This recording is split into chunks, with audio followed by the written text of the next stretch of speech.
Shalom, saudara-saudara yang terkasih. Di hari ini kita akan mempelajari kisah yang luar biasa tentang segala sesuatu harus dilepaskan untuk mengikuti Yesus. Ini terdapat di dalam Injil Lukas 14 ayat 25 sampai 35. Di sini saya akan membacakan kepada kita semua dengan perikop segala sesuatu harus dilepaskan untuk mengikuti Yesus. Pada suatu kali banyak orang berduyun-duyun mengikuti Yesus.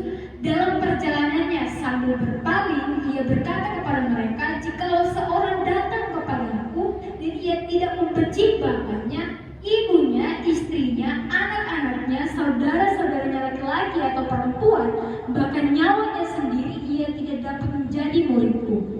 Barang siapa tidak memikul salibnya dan mengikuti aku, ia tidak dapat menjadi muridku. Sebab siapakah di antara kamu yang kalau mau mendirikan sebuah menara, tidak duduk dahulu membuat sebuah anggaran biayanya, kalau cukup uangnya untuk menyelesaikan pekerjaan itu, supaya jika ia sudah meletakkan dasarnya, ia tidak dapat menyelesaikannya. Jangan-jangan semua orang yang melihatnya mengejek dia." Sambil berkata, orang itu mulai mendirikan tetapi tidak sanggup menyelesaikannya. Atau raja manakah yang kalau mau pergi berperang melawan raja lain, ia tidak duduk dahulu untuk mempertimbangkan apakah dengan 10.000 orang ia sanggup menghadapi lawan yang mendatanginya dengan 20.000 orang. Jikalau tidak, ia mengirimkan sebuah utusan selama musuh itu masih jauh untuk menanyakan syarat-syarat perdamaian. Demikian pula tiap-tiap orang di antara kamu yang tidak melepaskan dirinya dari segala miliknya tidak dapat menjadi muridku. Garam memang baik, tetapi jika garam juga menjadi tawar, dengan apakah dia diasinkan? Tidak ada lagi gunanya baik untuk ladang maupun untuk pupuk. Dan orang membuangnya saja. Siapa mempunyai telinga untuk mendengar, hendaklah ia mendengar. Kita masuk pada renungan di saat ini.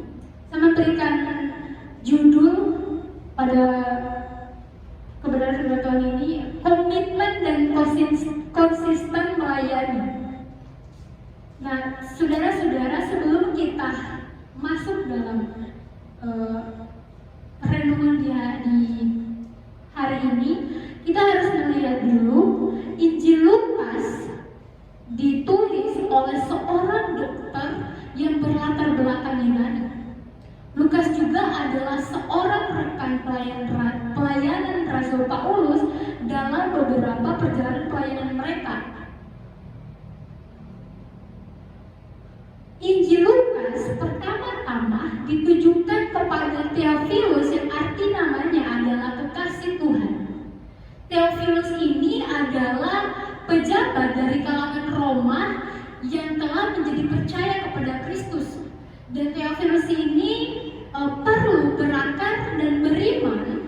Maka dari itu Lukas yang punya kedekatan dengan Theophilus ini membukukan Injil Lukas dan Kisah Para Rasul untuk Theophilus agar imannya semakin kokoh dan semakin kokoh kepada Kristus. Injil ini kalau kita melihat secara umum, Injil Lukas juga ditujukan kepada orang Yunani agar semakin mengenal dan percaya kepada Kristus. Dan kalau kita membaca keseluruhan Injil Lukas ini, kita akan melihat dan mengenal Yesus sebagai anak manusia yang sempurna sekaligus juru selamat yang berbelas kasih.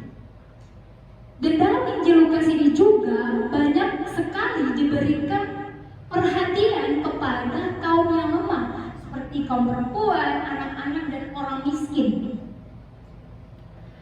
Saat kita membaca Injil Lukas ini, kita akan semakin beriman kepada Yesus, karena Yesus adalah jawaban Allah bagi kebutuhan manusia akan keselamatan.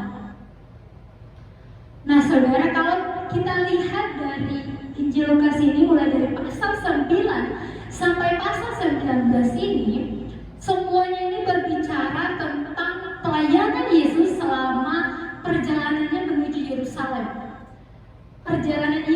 menuju ke Yerusalem ini, kalau kita melihat di ayat 25 di sini dikatakan pada suatu kali banyak orang berduyun-duyun mengikuti Yesus. Nah saudara, perjalanan Yesus ke Yerusalem ini begitu banyak orang mengikutinya. Tentunya setiap orang yang mengikuti Yesus ini mempunyai motivasi yang berbeda-beda. Ada yang mengikuti Yesus karena ingin melihat mujizat-mujizatnya. Ada juga yang mengikuti Yesus karena ingin disembuhkan dari sakit penyakitnya. Ada juga yang ingin mengikuti Yesus karena ingin mendengar ajaran-ajaran yang disampaikan. Dan ada juga orang yang mengikuti Yesus karena benar-benar dia percaya kepada Yesus. Pembacaan kita di ayat 25 ini, Yesus memberikan tantangan kepada orang banyak pada saat itu. Kita bisa lihat di ayat 26 dan 27, di sini dikatakan, jika seorang datang kepadamu dan ia tidak membenci bapaknya, ibunya, saudaranya laki-laki maupun perempuan, dan bahkan dirinya sendiri. Dan penekanan di ayat 27, dan barang siapa tidak memikul salibnya dan mengikuti aku, ia tidak dapat menjadi muridku. Nah saudara-saudara, di sini memang terlihat kalimat Yesus di sini sangat keras, gitu ya. Karena memang ketika orang mau mengikuti Yesus, ia harus membenci keluarganya. Ini mungkin mendengar ini seperti bertolak belakang dengan ajaran-ajaran Yesus seperti yang kita lihat ya. Kalau kita melihat di dalam Matius 22 ayat 37 sampai 40 dikatakan bahwa di situ Tuhan mengajarkan kita untuk mengasihi Tuhan dan sesama manusia, yang tentunya dimulai dari keluarga kita sendiri. Tetapi di bagian ini Yesus malah menyuruh agar orang membenci keluarganya. Nah saudara, kita perlu mengerti dulu, kita perlu melihat konteks dari penulisan Injil ini. Karena sekali lagi Injil Lukas ini ditujukan kepada orang Yunani atau non-Yahudi.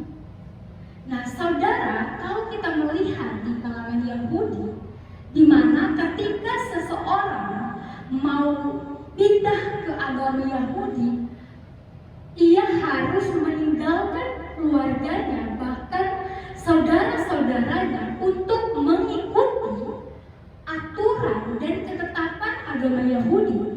Nah di situ barulah ia dikatakan layak menjadi seorang murid Yahudi. Begitupun halnya dan yang berlaku kepada orang-orang yang non-Kristen, orang yang ingin menjadi Kristen. Misalnya ada orang yang misalnya ada orang yang dibuang dari keluarganya karena ingin menjadi Kristen, bahkan dia diancam untuk dibunuh. Karena menjadi orang Kristen berarti kita harus siap untuk semua konsekuensi yang kita hadapi. Karena itu ketika seseorang mau ikut Yesus, ia harus rela meninggalkan keluarganya dan siap dibenci. Jadi yang Yesus maksud membenci keluarga di sini bukan berarti kita tidak mengasihi keluarga kita, tidak menghormati keluarga kita. Tetapi di sini ketika seseorang mau mengikuti Yesus, berarti ia harus memilih hal yang dibenci oleh keluarganya, yaitu Yesus sendiri. Kalau kita melihat di dalam Markus 13 ayat 12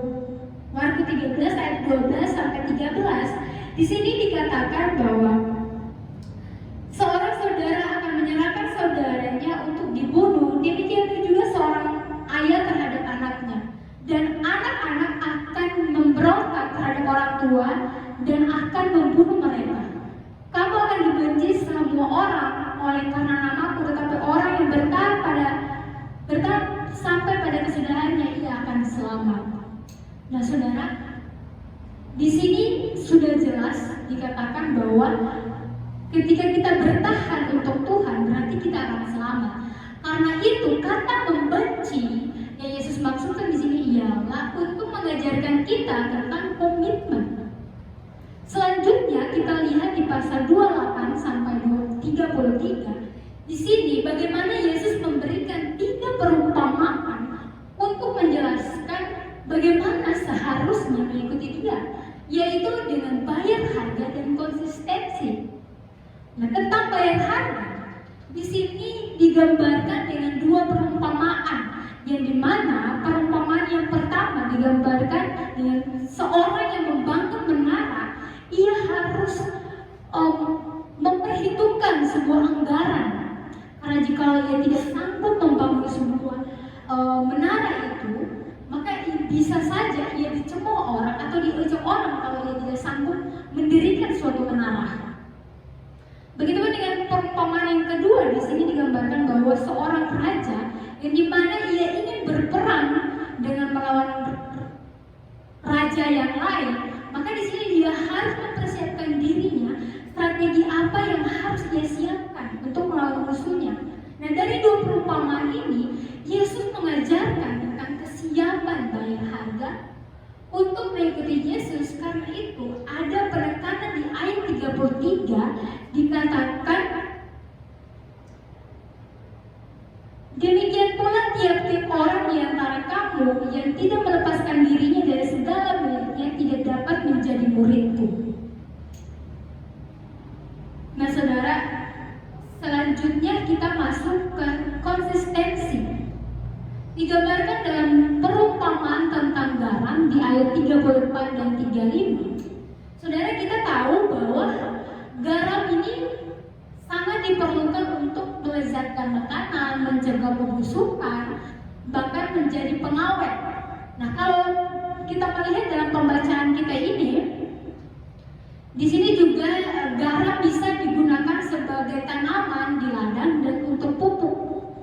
Nah, kalau kita melihat konteks budaya dan geografis orang Yahudi kita tahu bahwa orang Yahudi ini memiliki hasil garam yang berlimpah dari daerah sekitar Laut Mati, yang dimana mereka memiliki kadar garam yang sangat tinggi.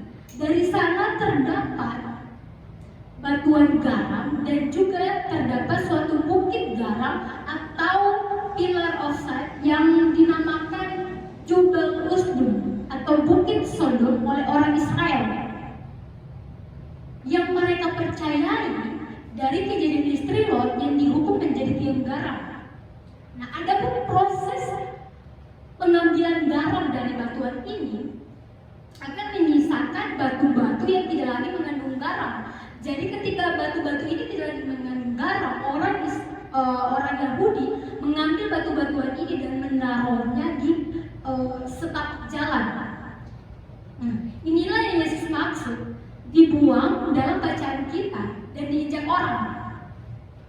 Nah, saudara-saudaraku yang terkasih dalam Tuhan Yesus Kristus, dari pembacaan kita di hari ini, Tuhan mengajarkan kita untuk menjadi murid Yesus yang teguh dan komitmen, siap bayar harga dan konsisten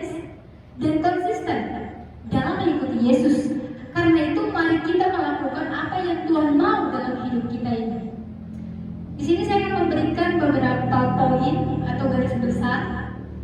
Yang pertama di sini adalah teguhkan komitmen kepada Yesus Kristus.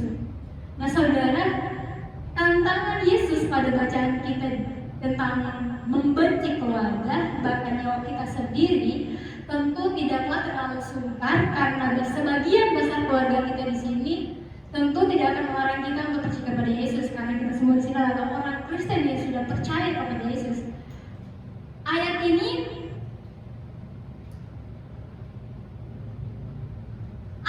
memang lebih kena kepada mereka yang bukan dari keluarga Kristen, yang dimana mereka harus siap kehilangan keluarga, bahkan nyawa mereka sendiri. Nah, seperti yang sudah saya berikan contohnya, misalkan dari agama lain yang ingin masuk ke agama kita, ingin percaya pada Yesus, berarti dia siap meninggalkan keluarganya dan menerima segala konsekuensi yang harus dihadapi. Karena mengikuti Yesus bukanlah hal yang mudah. ada begitu banyak tantangan yang harus dihadapi. Dan poin yang kedua di sini adalah siap bayar harga. Nah, saudara, dari bacaan kita ini mengingatkan kita bahwa mengikuti Yesus bukanlah hal yang mudah dan bukan sekedar ikut-ikutan. Karena kita sudah lahir dalam keluarga Kristen atau aktif dalam sebuah kegiatan gereja. Dan ada juga yang keliru dalam teologi kemakmuran. Dikatakan bahwa ketika mengikuti Yesus, kita akan menjadi kaya, sembuh dari sakit penyakit, sukses dalam usaha dan pekerjaan kita, dan banyak hal lain yang ditawarkan untuk kita mengikuti Yesus. Memang benar, ketika kita mengikuti Yesus ada banyak hal seperti itu juga yang kita alami. Tetapi Yesus sendiri tidak pernah mengajarkan bahwa mengikuti Yesus kita akan kaya, sukses dan hidup nyaman. Tetapi justru Yesus berkata ketika kita mengikutinya, berarti kita harus memikul salib dan menyangkal diri kita setiap hari. Dan yang ketiga, tentang tetap konsisten dalam melayani Tuhan sebagai wujud ucapan syukur. Nah, saudara, setiap orang percaya adalah pelayan yang terpanggil untuk melayani Tuhan dengan setia. Kita dipanggil untuk menjadi garam yang bisa membawa pengaruh positif di lingkungan kita, di mana kita berada, di lingkungan kita berada. Dan kehadiran kita sebagai pengikut Yesus harus menjadi teladan dan berkat bagi setiap orang agar nama Tuhan dimuliakan dalam hidup kita maupun karya kita. Dengan kita, di sini saya akan menutup dengan doa. Mari kita berdoa. Bapa yang baik, kami bersyukur Tuhan buat kebaikan Tuhan sampai di hari ini kami bisa mendengarkan kebenaran firman Tuhan, dan di mana kami telah belajar untuk berkomitmen untuk melayani Tuhan. Biarlah Tuhan yang mengajari kami, Tuhan yang menaruh hati yang mau bersungguh-sungguh untuk berkomitmen untuk melayani Tuhan, Tuhan yang pakai setiap kami. Terima